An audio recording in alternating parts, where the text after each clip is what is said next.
Assalamualaikum warahmatullahi wabarakatuh.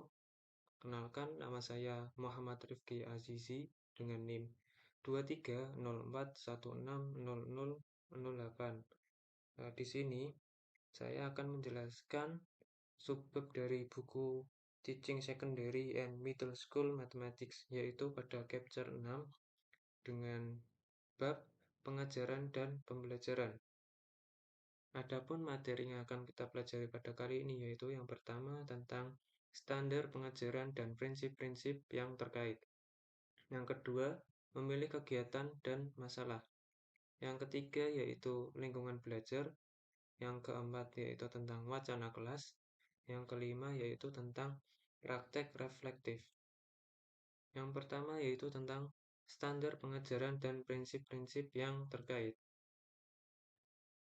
Pada tahun 2007, NCTM merilis dokumen yang berjudul Mathematics Teaching Today: Improving Practice, Improving Student Learning. Adapun tujuan dari publikasi dokumen ini yaitu untuk membantu orang-orang yang terlibat dalam mempersiapkan atau menyediakan pengembangan profesional bagi guru-guru kelas. Mathematics Teaching Today atau biasa disebut dengan pengajaran matematika masa kini memberikan gambaran tentang pengajaran yang efektif dan mendorong untuk berpikir tentang sejauh mana keterampilan mengajar agar selaras dengan tolak ukur yang disarankan. Berikut adalah gambar tentang Mathematics Teaching Today. Nah, pada gambar tersebut menunjukkan bagaimana guru matematika secara konstan terlibat dalam siklus pembelajaran, yang mana melibatkan perolehan informasi baru atau bisa disebut dengan knowledge, kemudian penggunaan pengetahuan atau knowledge mereka tentang matematika dan pedagogi di dalam kelas, atau bisa disebut dengan implementation, dan kemudian merefleksikan keefektifan praktek pembelajaran mereka, atau bisa disebut dengan analyze. Faktor-faktor ini saling berkaitan atau berinteraksi satu sama lain, namun juga dipengaruhi dengan 6 faktor yang ada di luarnya, yaitu yang pertama tentang pengawasan, yang kedua budaya kelas, yang ketiga yaitu persiapan guru, yang keempat yaitu pengembangan profesional, yang kelima yaitu ekspektasi siswa, dan yang terakhir yaitu dukungan dari masyarakat atau komunitas. Terdapat dua asumsi yang mendasari dokumen tersebut. Yang pertama yaitu guru adalah tokoh penting dalam meningkatkan cara-cara pengajaran dan pembelajaran matematika di sekolah. Yang kedua yaitu peningkatan tersebut membutuhkan dukungan jangka panjang dan sumber daya yang memadai. Terdapat beberapa standar dalam pengajaran matematika masa kini. Yang pertama yaitu tentang standar pengajaran dan pembelajaran matematika yang akan digunakan sebagai pengatur sebagian besar bab dan bab-bab berikutnya, karena standar tersebut berkaitan dengan cara seseorang guru mengelola kelas dan menganalisa kemajuan siswa serta keefektifan pengajarannya. Yang kedua yaitu tentang standar untuk pengamatan, pengawasan, dan peningkatan pengajaran matematika, yang mana menyajikan sebuah visi tentang bagaimana para administrator atau individu lain dapat terlibat dalam proses peningkatan praktek mengajar seseorang. Yang terakhir yaitu standar untuk pendidikan dan pengembangan keprofesian berkelanjutan bagi guru matematika, yang ditujukan bagi mereka yang terlibat dalam penyediaan pengembangan keprofesian bagi guru-guru yang sedang berlatih. Terdapat 7 standar pengajaran dan pembelajaran matematika yang diajukan oleh NCTM, yaitu sebagai berikut. Yang pertama yaitu tentang pengetahuan matematika dan pengetahuan umum pedagogi. Guru matematika harus memiliki pengetahuan yang mendalam tentang matematika yang baik dan signifikan. Yang kedua, teori-teori pengembangan intelektual siswa di seluruh spektrum pelajar yang beragam.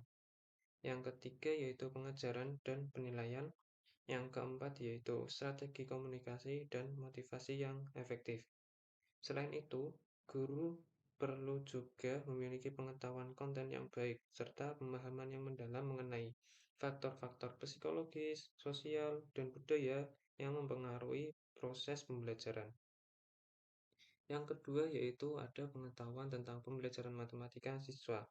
Guru matematika harus mengetahui dan menyadari bahwa pentingnya matematika yaitu yang pertama, apa yang diketahui tentang cara-cara siswa belajar matematika. Yang kedua yaitu tentang metode untuk mendukung siswa saat mereka berjuang untuk memahami konsep dan prosedur matematika. Yang ketiga yaitu cara untuk membantu siswa membangun pemahaman matematika informal. Yang keempat yaitu berbagai alat untuk digunakan dalam pendidikan matematika dan manfaat serta keterbatasan alat tersebut.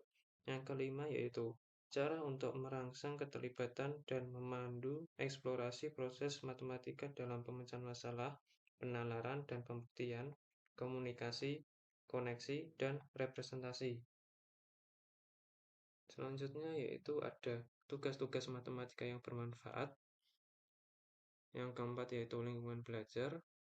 Yang kelima yaitu wacana. Yang keenam yaitu tentang refleksi tentang pembelajaran siswa. Yang terakhir yaitu refleksi tentang praktek mengajar. Yang kedua yaitu memilih kegiatan dan masalah.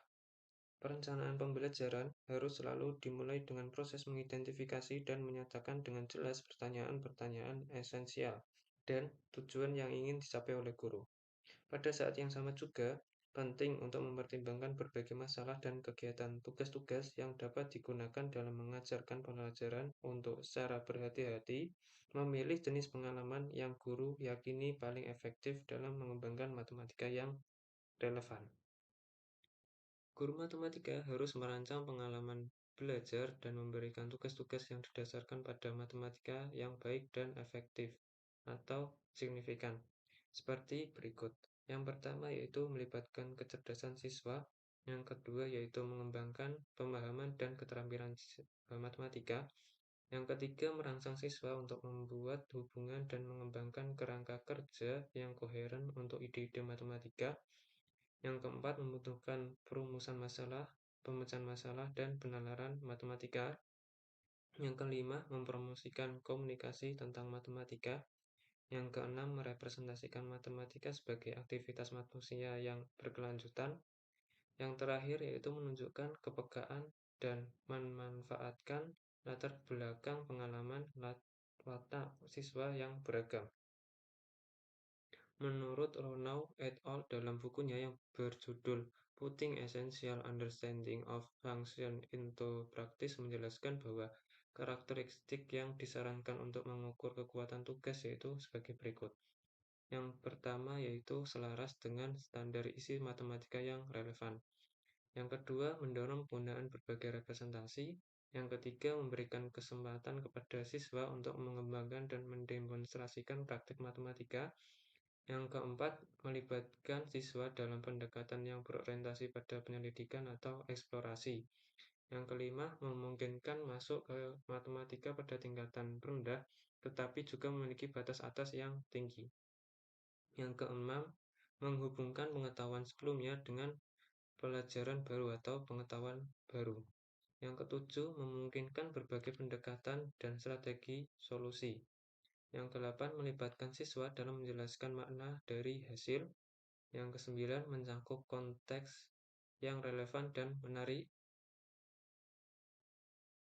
Kemudian, salah satu situs web yang dapat membantu dalam hal ini yaitu Illustrative Mathematics. Adapun tampilannya yaitu sebagai berikut. Nah, dari sini, guru yang menggunakan tugas-tugas di Illustrative Mathematics dapat mengirimkan komentar tentang bagaimana siswa beraksi dan dapat memberikan saran untuk orang lain yang mungkin menggunakan tugas yang sama. Situs ini juga memuat ide-ide tentang bagaimana mengembangkan standar praktek matematika, blueprint atau pijakan tolak ukur tentang bagaimana mengatur konten untuk tingkat kelas dan mata pelajaran tertentu. Yang ketiga yaitu lingkungan belajar. Lingkungan belajar harus mendorong siswa untuk membenarkan solusi, bertahan dalam pemecahan masalah, dan saling mendukung satu sama lain dalam proses pembelajaran. Guru matematika harus menciptakan lingkungan belajar yang menyediakan acara sebagai berikut. Yang pertama, waktu yang diperlukan untuk mengeksplorasi matematika yang baik dan menangani ide-ide dan masalah yang signifikan. Yang kedua, ruang fisik dan materi yang sesuai untuk memfasilitasi siswa belajar matematika. Yang ketiga, akses dan dorongan untuk menggunakan teknologi yang tepat. Yang keempat, konteks yang mendorong pengembangan keterampilan dan kemahiran matematika.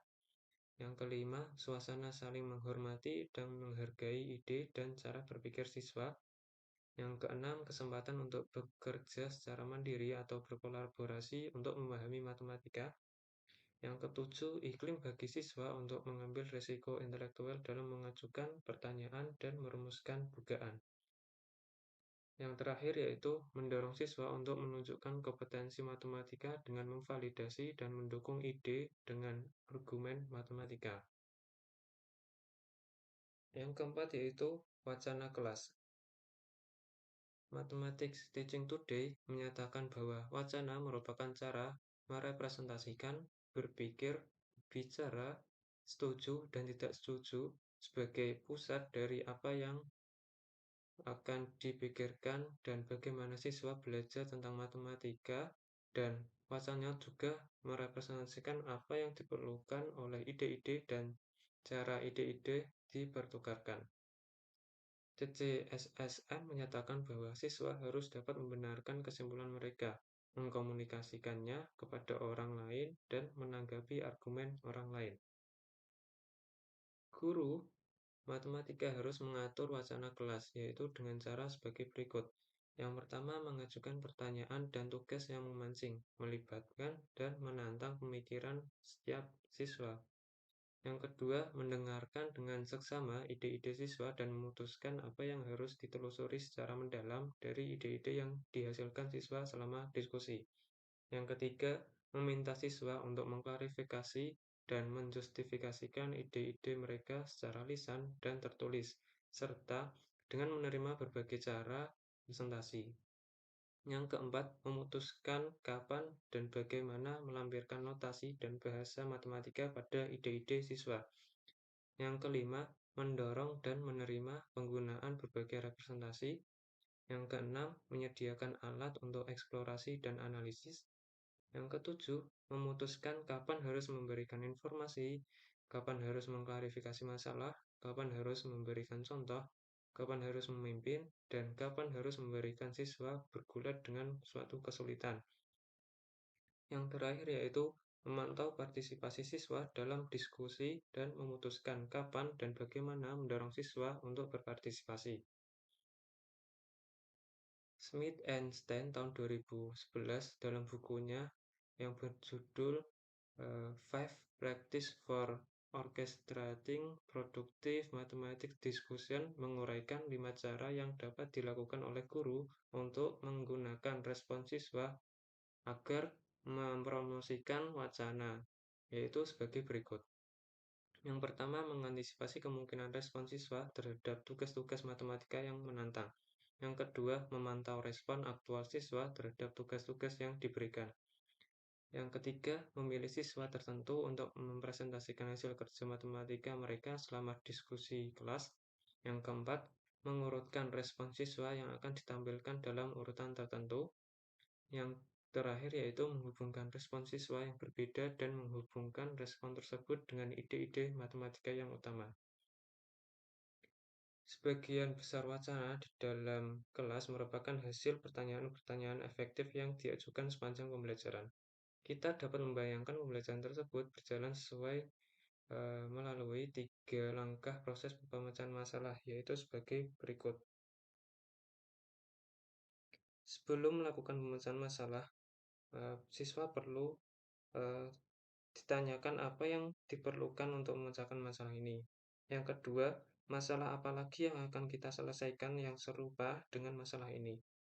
Selama proses pembelajaran, proses pemecahan masalah, perlu adanya pertanyaan bahwa bagaimana Anda tahu bahwa jawaban itu benar. Yang kedua, apakah ini akan selalu benar atau berhasil? Dapatkah Anda memikirkan saat-saat ketika hal itu memungkinkan tidak terjadi?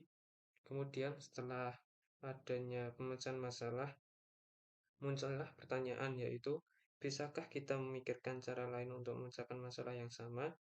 Atau yang kedua yaitu, apa yang Anda pelajari hari ini dari pemecahan masalah ini? Selanjutnya, Wiggins dan McTighe tahun 1998 mengemukakan bahwa ada 6 aspek dalam memahami suatu konsep dan mengusulkan agar guru mengajukan pertanyaan untuk memancing pemikiran siswa dalam setiap dimensi. Antara lain yaitu sebagai berikut. Aspek pemahaman. Contoh pertanyaannya yaitu, tampaknya ketika sudut segitiga selalu berjumlah 180 derajat. Tetapi, mengapa hal itu terjadi? Bisakah kita membuktikannya? Pada aspek yang kedua yaitu interpretasi, dengan contoh pertanyaan yaitu bagaimana rumusan luas trapesium berhubungan dengan mencari luas jajar genjang. Yang ketiga yaitu aspek aplikasi. Contoh pertanyaannya yaitu bagaimana kita dapat menggunakan keterampilan menyelesaikan persamaan simultan untuk memecahkan masalah yang melibatkan pilihan paket ponsel yang akan dibeli. Yang keempat yaitu perspektif. Dengan contoh pertanyaan, bagaimana dua politisi dari partai yang berbeda dapat melihat serangkaian data yang sama persis, namun membuat prediksi yang sama sekali berbeda ketika meramalkan ekonomi. Yang kelima yaitu aspek empati. Dengan contoh pertanyaan, menurut Anda, mengapa banyak orang yang bingung dengan rumus keliling dan luas lingkaran? Pada aspek yang terakhir yaitu pengetahuan diri. Dengan contoh pertanyaan, apa yang paling membingungkan Anda dalam unit tentang desimal ini? Dan mengapa begitu sulit bagi Anda untuk memahaminya? Selanjutnya, NCTM menunjukkan 5 tujuan yang berbeda dalam mengajukan pertanyaan di kelas sebagai berikut. Yang pertama, membantu siswa bekerja sama untuk memahami matematika. Yang kedua, membantu siswa untuk lebih mengandalkan diri mereka sendiri dalam menentukan apakah sesuatu itu benar secara matematis.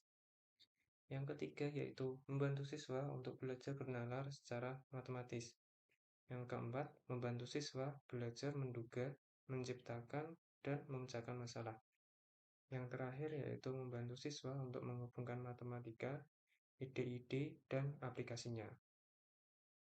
Terdapat 4 kategori sifat pertanyaan, yaitu sebagai berikut. Yang pertama, sifat mengumpulkan informasi. Yang kedua, sifat menggali pikiran. Yang ketiga yaitu sifat membuat matematika itu terlihat. Yang keempat, sifat mendorong refleksi dan pembenaran. Yang kelima yaitu praktek reflektif. Terdapat 2 standar yang dikhususkan untuk praktek refleksi, yaitu tentang pembelajaran siswa dan refleksi tentang praktek mengajar. Guru matematika harus terlibat dalam analisis pembelajaran siswa yang berkelanjutan dengan cara sebagai berikut. Yang pertama, mengamati, mendengarkan, dan mengumpulkan informasi tentang siswa untuk menilai apa yang mereka pelajari. Yang kedua, memastikan bahwa setiap siswa belajar matematika yang baik dan signifikan, serta mengembangkan disposisi positif terhadap matematika. Yang ketiga yaitu menantang dan mengembangkan ide-ide siswa. Yang keempat yaitu beradaptasi atau mengubah aktivitas saat mengajar. Yang terakhir yaitu mendeskripsikan dan mengomentari pembelajaran setiap siswa kepada orang tua dan administrator. Yang kelima yaitu memberikan umpan balik secara teratur kepada siswa itu sendiri. Guru matematika juga harus terlibat dalam analisis pengajaran yang berkelanjutan dengan cara sebagai berikut. Yang pertama, melakukan refleksi secara teratur tentang apa dan bagaimana mereka mengajar. Yang kedua, meneliti pengaruh tugas, wacana, dan lingkungan belajar terhadap pengetahuan, keterampilan, dan disposisi matematika siswa. Yang ketiga, berusaha meningkatkan pengajaran dan praktek mereka dengan berpartisipasi dalam komunitas belajar di luar kelas. Yang keempat, menganalisis dan menggunakan data penilaian untuk membuat keputusan yang beralasan tentang perubahan yang diperlukan dalam kurikulum. Yang kelima, berkolaborasi dengan kolega untuk mengembangkan rencana untuk meningkatkan program instruksional.